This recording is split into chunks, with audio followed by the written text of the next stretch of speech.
afternoon, everyone. I'm Pamela Hastings, and we welcome you once again so warmly to another Barometer Readings webcast. Joining us today, as always, is our Chief Investment Officer, David Burrows, and we've asked Brian McNichol to join us as well, straight from the trading desk. Brian is one of our key portfolio managers, and we're so lucky to have him on the program this evening. As always, we will provide you with a brief macro overview, and of course, at the tail end of the conversation, Brian and David would be pleased to address your questions. So don't be shy. You can send those questions via the Q&A or the chat on Zoom. And with that, I turn the conversation over to the one and only David Burrows. Good afternoon, David. Hey, Pamela, how are you? Great. Thank you so much. Nice to see you guys. Good to see you too. And I want to welcome everybody who's joining us today. We got a bunch of people, a little bit better week in the market. So we got some stuff to talk about. We'll just start sort of from the top down, as we typically do. We think that based on our work, we're in a structural bull market in stocks that was started in the US in 2013.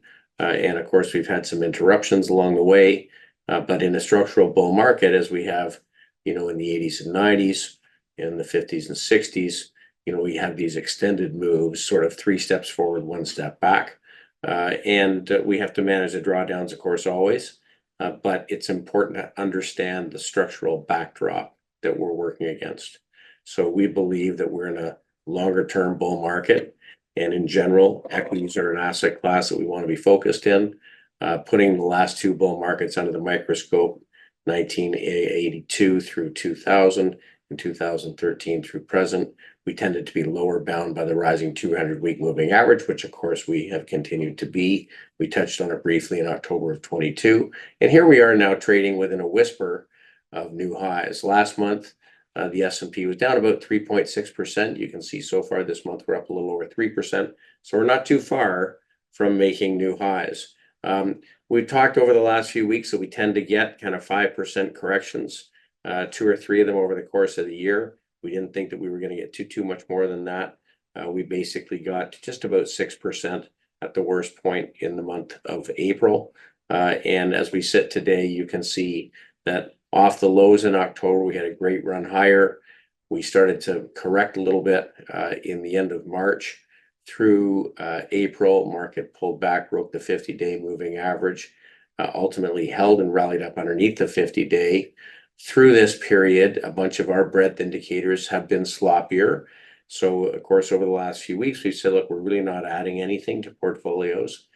We are minding our stop losses on our individual positions. The portfolio doesn't really look very much like the index, so we don't expect it to behave like it. But, you have to manage the positions one by one. We rallied last week up underneath the 50-day and failed and pulled back for 3 days, which is about where we did the webcast last week. And since then, Wednesday, Thursday, Friday, Monday, Tuesday, we've been higher. So where are we today? Well, we're back above the 50-day moving average. We're above the highs from the week before, which is a positive. We've been able to hold a higher low. That's a positive. And you'll see in the short-term indicators, things have improved a little bit. So we're not back at the highs, but we're darn close. Not everything is behaving well. There's some sectors that are behaving very well. There's some sectors that, have had some difficulty over time. So we'll talk a little bit about that. We've highlighted many times over the last month that when the market was higher in November, December, January, February, and March, you could have some sloppiness in April. In general, Q2 was positive, but the final 9 months of the year was positive since 1950, 100% of the cases, up an average of 11.9%. So we'll see. Now, we've also highlighted the fact that when the US stock market dominance was in question, when we started to see global markets act a little bit better, it tended at some point to really start to accelerate a little bit. We get some additional gains from global markets versus US markets. We've highlighted over the last few months that certainly global stocks, that the indices themselves, a little bit less expensive from a multiple perspective. Part of it because of the sectors that make up the MSCI All World ex-US index. And you can see that we've continued to see strength in Japan after 30 years of no performance. Japan has wakened up. being helped by inflation. Some of the sectors that are helped by inflation, like industrials and financials. India has been particularly strong since 2020. The Euro Stoxx 50, having made its first new high since 2007. And you can see pulled back a little bit in the month of April, now close to making new highs again. We haven't talked about this, but some of the Latin American countries have been performing well. Argentina has been a real star so far on the course of the year, is the ARGT ETF. Now, of course, there's political changes there and changes in the way they're doing things, but certainly the world is voting with their wallets. We've seen money roll in. We have about a 4% weight to the Argentina ETF in our global macro portfolio. It's been a star performer. And we've also talked about the fact that the TSX tends to act more like the global universe of stocks than it does versus the US. And again, it's because of the difference in the makeup of our index. Much more significant financials weight, a much more significant industrials weight, of course, a much more significant energy and basic materials weight. And you can see that as of today, here we are at a new all-time high. So despite some of the political headwinds that we're seeing here in the Canadian economy, Canadian companies, and in particular, certain sectors are performing really well. And we're seeing some really pretty good relative performance in our local market versus what we've seen over the last number of years. Now, when we get to fixed income, we talked about the generational low that we saw in interest rates falling from 1981 through 2020. This is the shorter term picture of that. We've seen higher lows and higher highs. Part of this because we have sticky inflation. Part of it because we have a Fed that's actively trying to influence rates. And part of it because, governments around the world, and especially in the US, are making record bond sales, borrowing money to run some of their fiscal programs. And at some point, the bond market, can have difficulty absorbing all the issuance. So, I think it's too early to say that right now, but certainly there's record issuance going on in the US. And some of the traditional buyers of US Treasuries are just not in the market, which leaves the buying to other people, including individuals and US institutions. When we look at the performance of the long end of the US bond market, this is the TLT ETF, really not far off the lows from October of 2023, really off about 48% from the highs in 2020. That's a tough nut to swallow for bond investors who tend to be a little bit more cautious. Now, a couple of things have happened. One, in the last week or so, we have seen a little bit of relief in the bond market. And we've also seen a little bit of relief in the strength of the US dollar. This is the US dollar versus the basket of world currencies. We highlighted this a couple of weeks ago. When the US dollar was running up higher versus the pound, the euro, the yen in particular, and got overbought, you tended to have a near-term top. And these near-term tops tended to be at sort of crescendo moments of risk avoidance where people were looking for safer assets. So the October 22 equity lows marked a high in the US dollar, backed off. We had another rally into March of 2023 where the stock market found a footing and got rolling. We had a near-term top in June of 2023. We saw a near-term top in October of 23. Each time on a relative strength basis got overbought. We had a near-term overbought in February and a near-term overbought in April while the market was correcting. And you see over the last 4 days, 5 days, we seem to be coming off the boil here in the strength of the US dollar, between US dollar weakening a little bit and yields pulling in a little bit.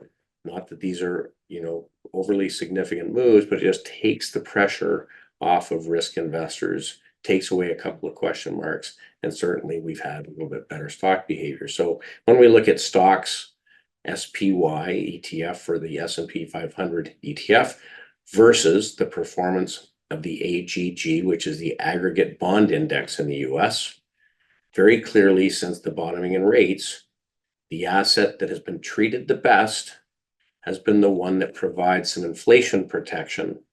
Stocks have the ability to raise price.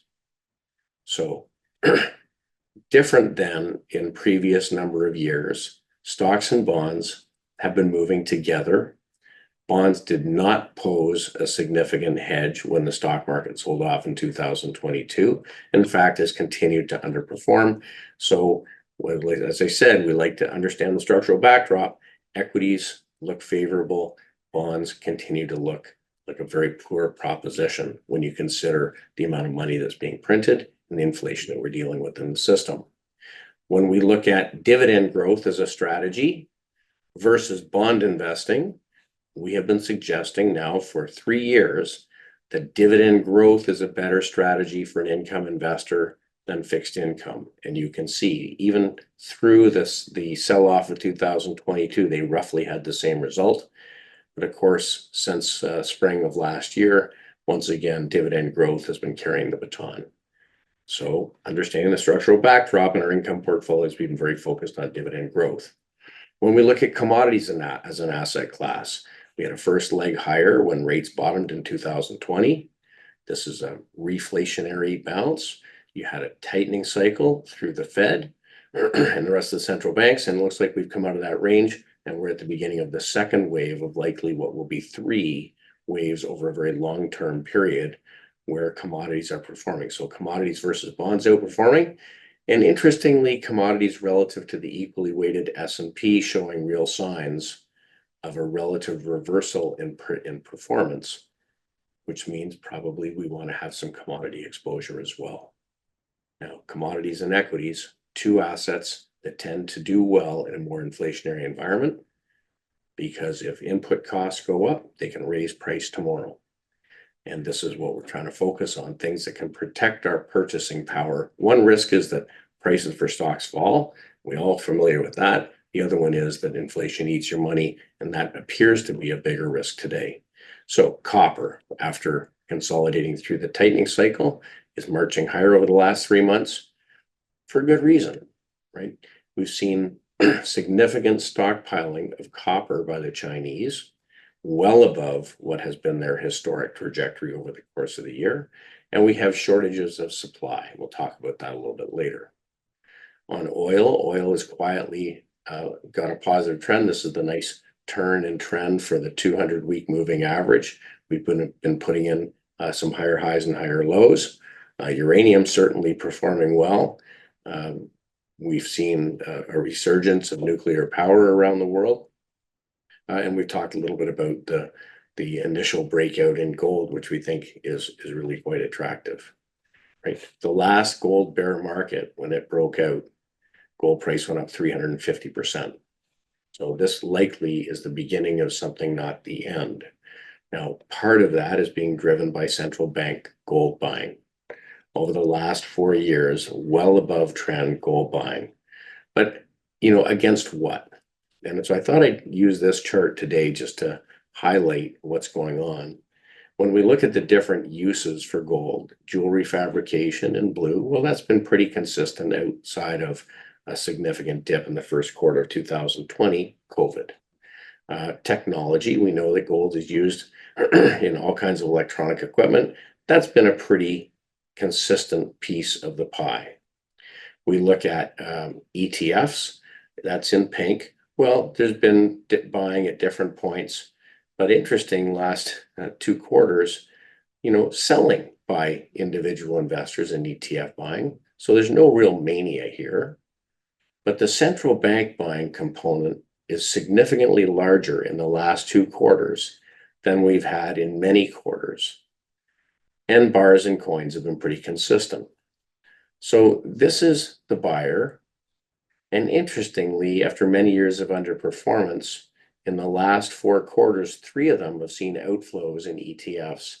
That tells me that positioning is very cautious by individual investors, even though from a technician's point of view, the chart for the price of gold looks incredibly attractive.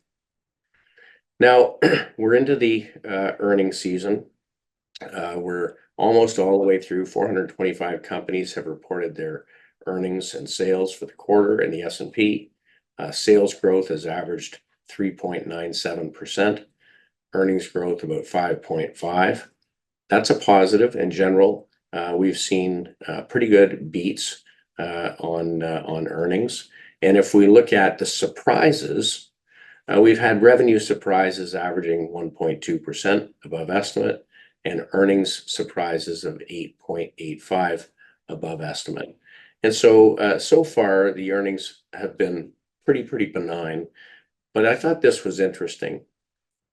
Jim Skatak has provided this for me today, and he took the holdings in our tactical income portfolio, which is a dividend growth-oriented portfolio, sales growth for the quarter, with 23 of 30 companies reported, 10.46%, and earnings growth of close to 30%, 27.29%.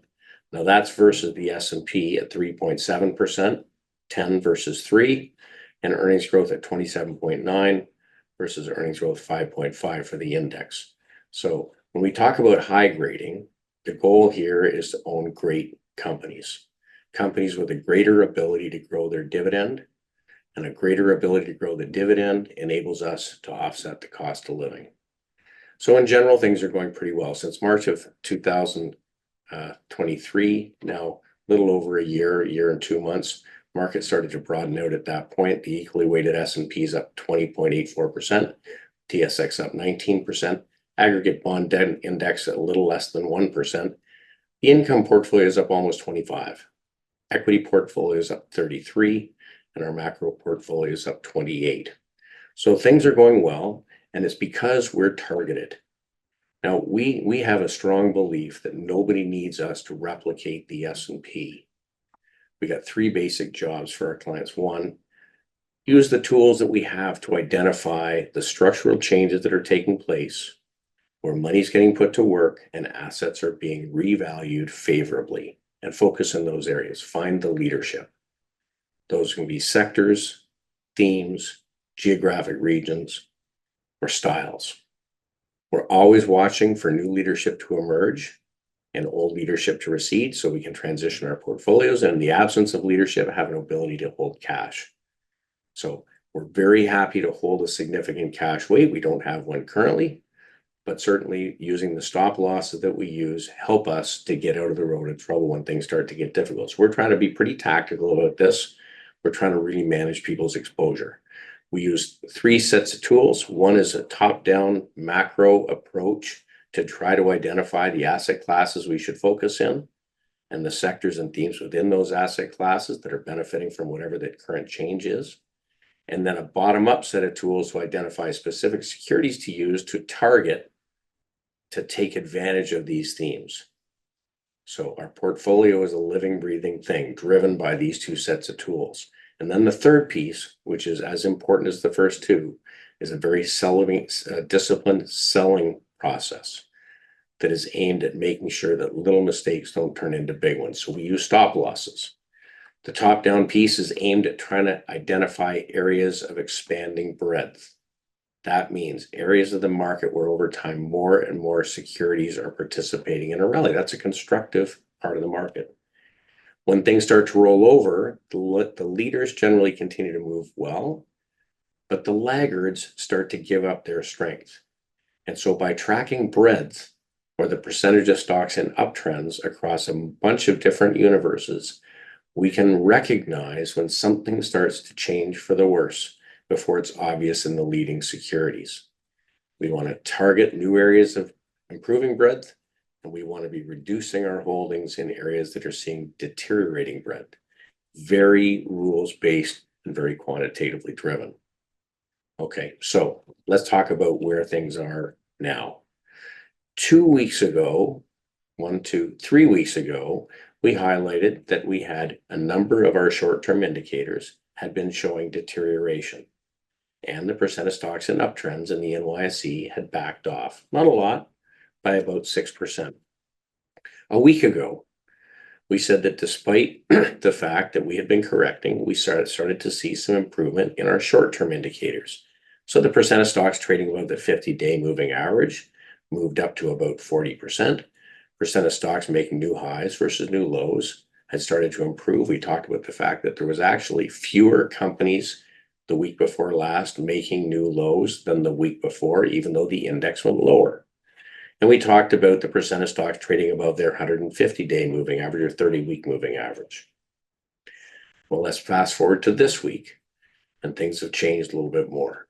Percent of stocks trading above their 50-day moving average, or if you took all the companies on the NYSE and said, are they trading above or below their 50-day moving average? We went from 40% last week to roughly 60%. So that means 20% of all the companies in the market traded back above their 50-day moving average. That's short-term trend. The percent of stocks making new highs versus new lows moved smartly higher. Percent of stocks trading above their 150-day moving average moved higher. And the percent of stocks with positive weekly price momentum improved. So these are all of our short-term indicators, and we're positive Canada, globally, and in the US. However, we've not yet seen enough individual issues turn higher to turn back higher our NYSE breadth model. What does that mean? Well, it means that roughly 55% of stocks in the market are trading with a positive trend, which means there's lots of stuff to do and lots of stuff to own.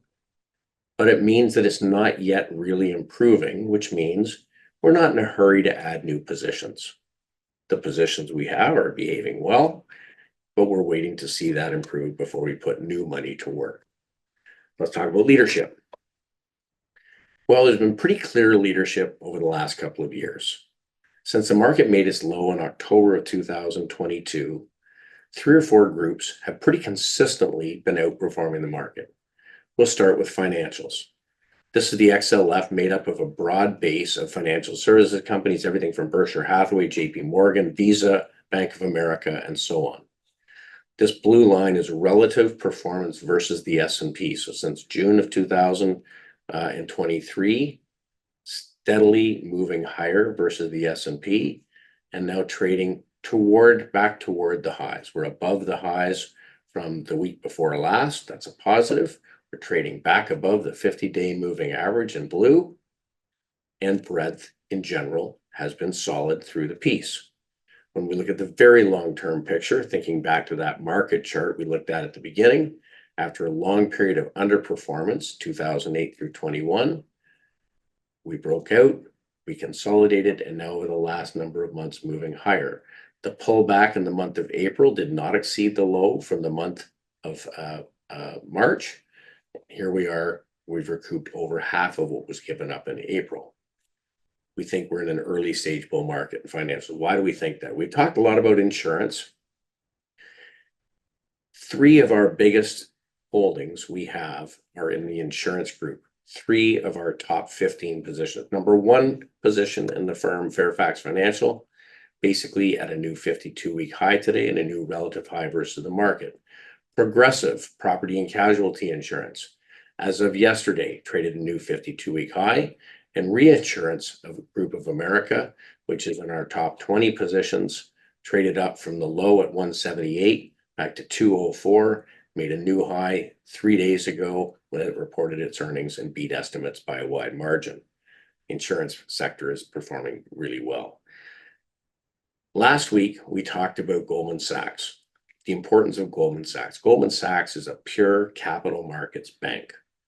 They're in the business of stock trading and trading almost any other kind of security. But of course, they're also in the underwriting business and mergers and acquisitions.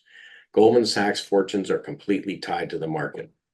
So the fact that we are making 5-year highs and against a correcting market has marched steadily higher over the last 3 weeks is a commentary on the health of the market.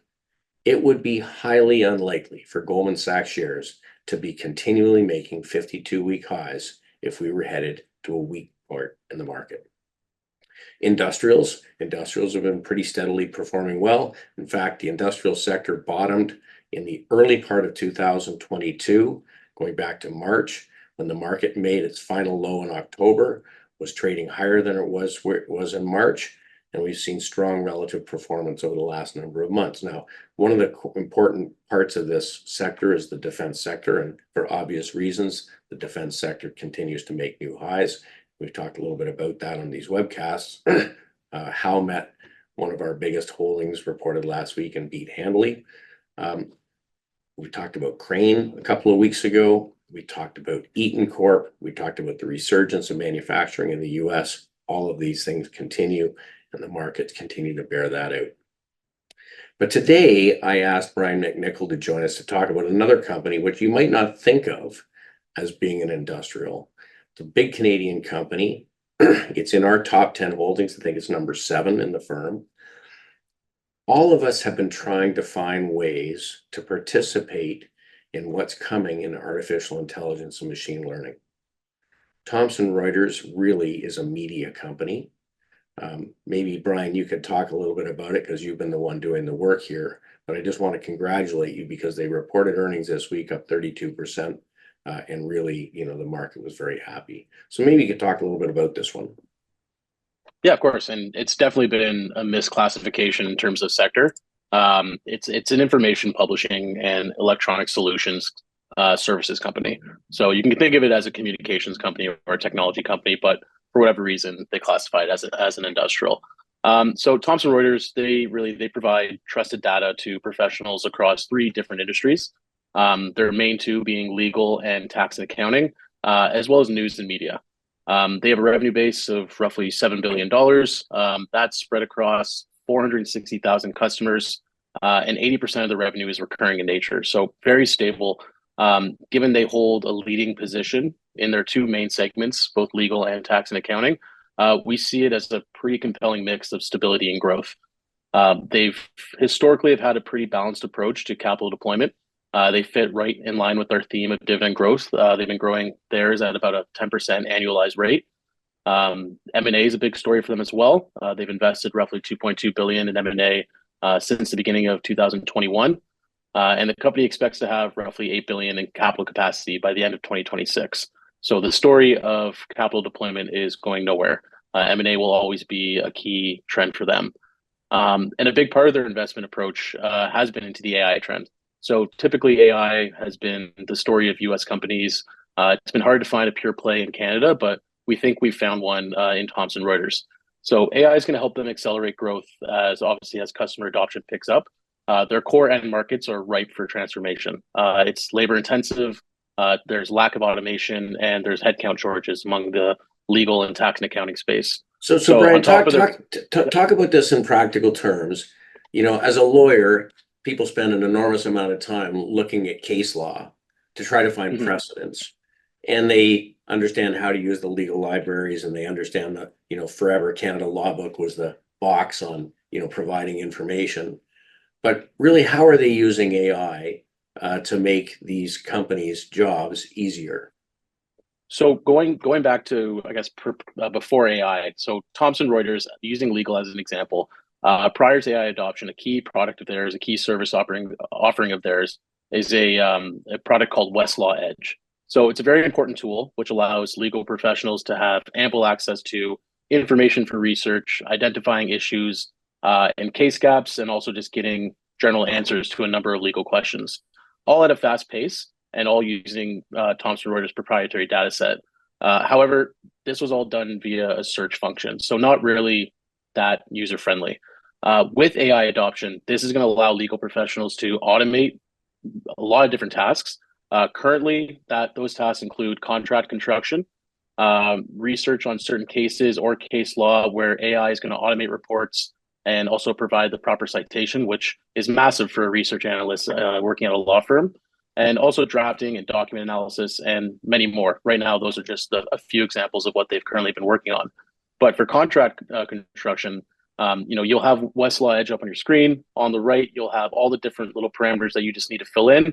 And you hit at the click of a button, the entire contract is drawn up in perfect legal terms. So it's going to save a ton of time for legal professionals, and will also save a lot of money as well. So they're going to invest roughly $100 million per year organically on different offerings within their current product suite. But then also on top of that, M&A is going to be a big factor for theirs going forward. Right. So same for financial services ultimately, with their Reuters news product, the Reuters terminals that financial professionals use, the ability to get through in a lot of data and identify insights, I think ultimately is going to be very helpful. And how is it impacting their numbers? So right now, management's going to be expecting organic growth to be in the high single-digit range. And for context, 5 years ago, this was a low single-digit, 1-2% maybe organic growth range. So it's growing nicely.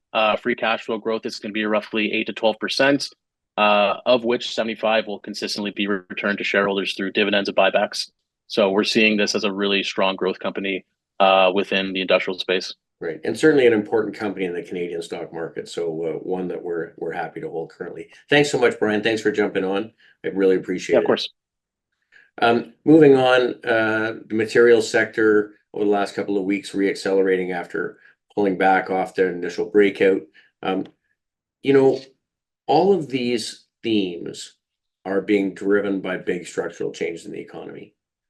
You know, we talk about the expectation the economy would slow down because the Fed was hiking rates, but on the other side, you've got trillions of dollars being spent by the US government in their anti-inflation infrastructure bills. Now, we know that AI is a big deal. We know that electric vehicles are a big deal. Some question how quickly they'll be rolled out. But the net of it is that the bulge bracket firms are realizing that there is going to be a very significant additional draw on the US power grid. So when we look at the capital spending that it needs to be done in the utility industry and the power generation space, it's very significant. We've talked about Eaton Corp being an important supplier of transformers where they're sold out over the next 3 years. So Goldman Sachs released a report this week talking about expected capital spending, expecting to see a 36% increase over the previous 4-year period. We know that some of the things that go into the power grid are in short supply. So this is a report that was done by Morgan Stanley, looking at the forecast deficits of production of copper, which of course really important in an electric conductivity industry. There's a significant shortage. And the reason is that we had an industry where copper price and the shares of copper miners was weak for a decade. And only now starting to wake up, the cost of capital for this industry was extremely high. So you can imagine why boards of directors said to the senior management groups, don't spend any money, right? Pricing is no good. Now, what we find in commodities is that ultimately you wind up with a shortage, which we now have. And as a result, the first thing you see is prices go higher. Then companies become profitable, cash flows increase. And then the question is, how quickly will they consider committing to new projects? So we can see that the number of copper discoveries over the last number of years is pretty sparse. So forget about building new mines. You got to find it first. And this is one of the reasons why we think copper can be a really important strategic asset. It's one of the reasons the Chinese are stockpiling copper and why the US is now trying to figure out how to deal with some of these strategic minerals. So from an investment standpoint, we look at companies, for instance, Teck Resources, that has the only really significant new copper mine in the world just come online over the last 6 months, being debugged. It's performing effectively, and it's just only now starting to make new highs after over a decade of a bear market. We like these kinds of situations because you can see the earnings grow, the cash flow expand, the dividends grow, and the multiple that investors are prepared to pay as they realize these things can grow. So we think that there's a good significant run in front of us. We've seen companies like Freeport, which is another one of our holdings, and even some of the more junior companies like Capstone Mining, which is a $7.8 billion company, but you can see the relative performance versus the S&P, and we think this is very early stage. People don't necessarily think of copper companies as being dividend growth stocks, but once you start paying down debt and you start generating a lot of cash, you can return significant cash to shareholders. In the golds, it's the same picture. Most of the gold producers have reported very good numbers over the course of the quarter. We've seen great performance. Alamos Gold is a mid-sized $8 billion company, really great relative strength. I think technically looks like it's about to go on a bit of a run. Energy, same picture here. Energy producers actually have not pulled back as oil has pulled back over the last few weeks. This is the XEG ETF. We've talked a little bit about Canadian natural resources. We've talked a little bit about Imperial Oil. But I wanted to put things in perspective. When I say when you start a new bull market, it can go on a long time. This is what happened in the last bull market. But let's look at the last few bull markets. I stole this chart today from Eric Nuttall, who I think had a lot of time for. I think he got it from Peters and Company, but the data comes from Bloomberg and FactSet, and it looks at each of the last real bull markets in energy.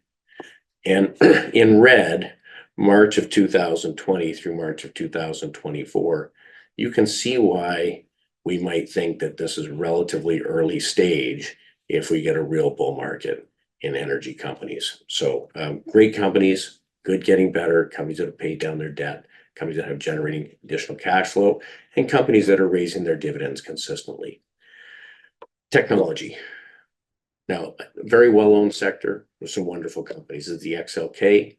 Relative price versus the S&P has been waning a little bit over the course of this year. It may just be that it's consolidating, may reaccelerate. Certainly, there have been better performers and worse. One of our biggest holdings is NVIDIA, and we talked about this over the last couple of years. You know, it continues to act really, really well. Just a whisper off the highs, trading at just a little over $900. They report in 15 days. It's going to be really important to see how they perform. You know, Microsoft has performed pretty well, but as we've talked about, we've taken our exposure down pretty significantly. 2 weeks ago, we talked about the fact that the utilities had started to wake up. Maybe it was 3 weeks ago. We've seen nice moves since then. There have been a number of reports, including that Goldman Sachs report, talking about the demand growth coming in the utilities. In particular, we want to own good getting better. If you look at the XLU ETF, the largest one here is NextEra Energy, and Jim Skataka spent some time talking about why we own that last week. But again, data center power consumption is ramping up quickly. McKinsey estimates that they're going to go from using 17 gigawatts in 2022 to 35 gigawatts by 2030. That's 10% growth a year. And of course, the grid planners have to deal with that. So NextEra has been a leader and has moved up sharply. Looking at it another way, this comes from Goldman Sachs. If you look in blue at the performance of what they call their Power Up America basket of companies positively impacted by the demand on the grid, it's up 34% year to date versus 8% for the S&P. This is the basket. I was interested to see this because these are the earnings surprises over the course of the quarter. We own NextEra, we own Freeport, we own Teck, we own some Southern Copper, we own Eaton Corp, we own Cameco. So I'm pretty happy we have some pretty good exposure in this basket, and certainly they're performing well. Other groups, healthcare really continues to lag in general on a relative basis. We talked last week about the drug makers seeing some improved breadth. Lilly trading very close to new highs has been our key position in this group over the course of the year. Telecom and communications hitting relative strength, new lows. Although within this group, Google fits in and it's trading better than 90% of companies in the S&P and would be one of our top 15 holdings. REITs continue to be relatively poor performers. Consumer discretionary continues to be in question, partly because of interest rates. Although within this group, Amazon has been a real champ, and that's our one big position in the group. So it really is about high grading. When we look at our total weightings, financials continue to be by far our biggest weight, 26% of the portfolio. By nature, the power is in the hands of the lender in a period of higher interest rates. Industrials are just about 14%, about a 50% bigger weighting than in the S&P. Energy is about a 3 times weight versus the S&P and up significantly over the last month. We've got materials at 10%. That's about a 4 times weight versus the S&P. Not too far off where it is in the TSX. Corporate bonds are really short-term in nature, and in particular in our balanced mandates that have to own some fixed income. You can see that technology now just 7% versus 28% for the index. From the bottom up, Utilities, still a relatively small weight. Real estate, almost nothing. Healthcare, very small. Consumer discretionary, very small. And communication services, about a half weight for the sector. So it's a time, I think, when we have to be pretty targeted. There's some great looking groups, and there's some ones that are facing headwinds. In general, the ones that are facing headwinds are the sectors that are hurt by inflation. Now we look at how things are going so far in the year. Equal weight S&P is up 4, TSX up 7, aggregate bond index down 1.8, income portfolio is up 11.6, equity portfolio is up 13, macro portfolio is up 9.7. The global universe, MSCI ex-US in Canadian dollars up 8%. The new global fund is up 12.38, and the equity portfolio up 13.6. So in general, we're pretty happy with how things are going. It's a long year. We got to keep watching for change. When I look at signs of risk, credit spreads continue to narrow, so it doesn't look like there's a credit issue in the market. Volatility is right back in the low end of the range, which is where it tends to be during bull markets. And, you know, at the end of the day, we've had a slowdown in the economy that looks like it's reaccelerating. I'll leave you with this chart. This is the inventory cycle played out in a chart, and the lows that were put in 2002 and the lows in the inventory cycle in 2009. When an economy slows down, you draw down on inventory and then you have to rebuild it. We had a drawdown in inventory in 2020 during COVID, and we've had a drawdown in inventories in 2023 into 24. So each of these other three were points where you had a pickup in economic activity. We think the market is looking forward at the next economic cycle, and that's why these economically sensitive sectors are performing well, and that's why we're very happy with our positioning. So if things get more difficult, we're very happy to get defensive. But as it seems right now, the themes certainly that we're focused in are continuing to perform well and have been resilient even against little tests over the last 6 weeks. So with that, Pamela, happy to answer any questions. Thanks so much, David. Yes, one question came from one of our key clients. They're all of our families are important to us. Gary wanted to know how the desk is thinking about risk mitigation as we get closer and closer to the U.S. election. Comments, Dave, Brian, on that thought?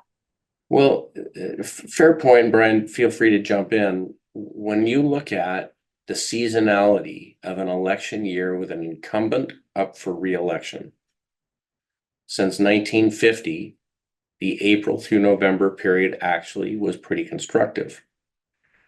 In a typical election year, you tend to have a little bit of bumpiness in April and May, but then again, you have a rally in summer.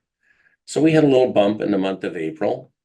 But at this point, given what's happening from a breadth perspective, given what's happening from a sector perspective, things look pretty good. Now, you know, we watch all of our individual positions very carefully. You know, when you have some good ideas, you know, you focus in those things, but we always are critical of the ones that aren't performing well. One of the reasons we don't have 20 some odd % left in tech is we felt that there was some risk in some of the positions and we came out of them. But it hasn't impacted negatively the overall portfolio. We watch and we look at what where the risk areas are. But so far, I think things look okay. Brian, do you have any additional thoughts? No, I think that sums it up perfectly. Yeah. So, I mean, we all worry. You know, I worry every day, you know, and you guys pay us to do the worrying. But we just have to test the data. We have to, you know, see that positions behave the way they're supposed to behave. And if something starts to change, we have to be prepared to do something about it. And we are seeing some issues at the sector levels. You know, healthcare is under some pressure. You know, it's under pressure really from both sides of the aisle. You know, the consumer is under some pressure, not just in Canada, but in the US. But again, we don't have a lot of consumer exposure. So it's just all about positioning, I think. Thanks so much, Dave. And Dave, maybe we could correct your camera there. We're just getting the fantastic Barometer logo, Oh, but that's not your weird. face. Did it happen all the way through? Sorry about that. No. It's just if you were gonna speak to charts or something, we wouldn't be able to Oh, see that. But for the there we go. There we majority go. of Hold the on. It's conversation, fixed. there it is. Okay, Sorry about that. that's okay. The next question comes from John, and he says, David, are you surprised as to the quarterly reports resulting in some significant company pullbacks such as Disney, CVS, Magna, OpenText, but not Apple? Any thoughts Yeah, on that? yeah. I mean, it's been one of those idiosyncratic reporting periods. In some cases where expectations were high and positioning heavy, just a small beat hasn't been enough. It's one of the reasons that we've really been focused in some sectors that are really underowned. In general, financials, industrials, materials, and energy are not well owned. In fact, when we look at the sector, the asset class, and I thought I had a slide in here, and maybe I've missed it somehow, that showed the flows in asset classes over the course of the last 2 years. Here it is. I had it hidden somehow. Let me just share it with you. Advanced. Put this up here. I think this is really interesting. Cross-asset ETF flows for equities in blue, pretty consistently positive. Bonds, isn't that interesting? By far the biggest flows into bonds, 4 years into a bond bear market, people looking for safety, I suppose, not working. And look at the commodity flows. In general, pretty steadily out. Now, commodities are performing really well. And within equities, energy has seen net outflows, even though it's been about the best place to be for the last 3 years. Industrials haven't had significant flows, and certainly financials have not had significant flows. So, in the case of Apple had been correcting since December. We went short in December. We sold our position and went short in our long short fund. To Brian's credit, we covered Apple the day before they reported their earnings. But I think we weren't the only ones that had reduced a stake, and we weren't the only ones who were short. So I think probably some people got caught short in Apple. So it's been very idiosyncratic depending on the sector. A lot of tech has been very widely held, and if companies didn't really blow the doors off the earnings, they had a tough go. So it's one of those things where we gotta try and sense and understand what the positioning looks like coming into the earnings period, and we're gonna get some surprises generally. Most of the surprises we've had were in technology, and that's why we only have a 7% weight. Thanks so much, David. The next question is regarding the relative outperformance of utilities.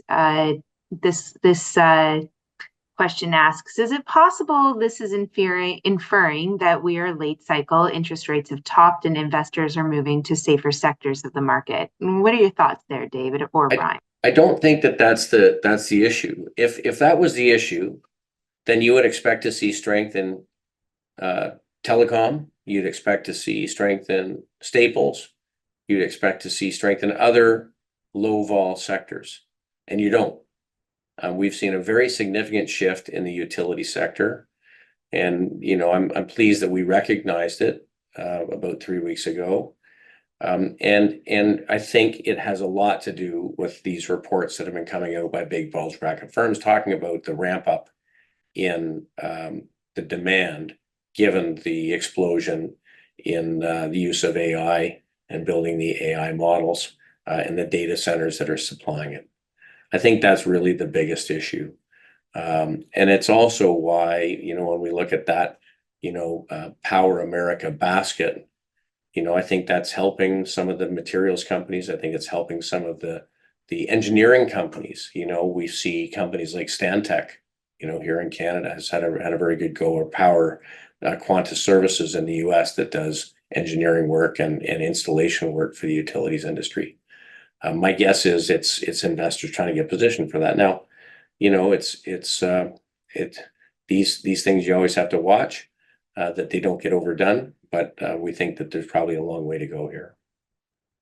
Thanks. And David, Brian, the last question is our thoughts on BWXT. That comes from Gerald. So BWXT reported today. It was down on the day, down 11%. It's had a very significant rally over the last number of months.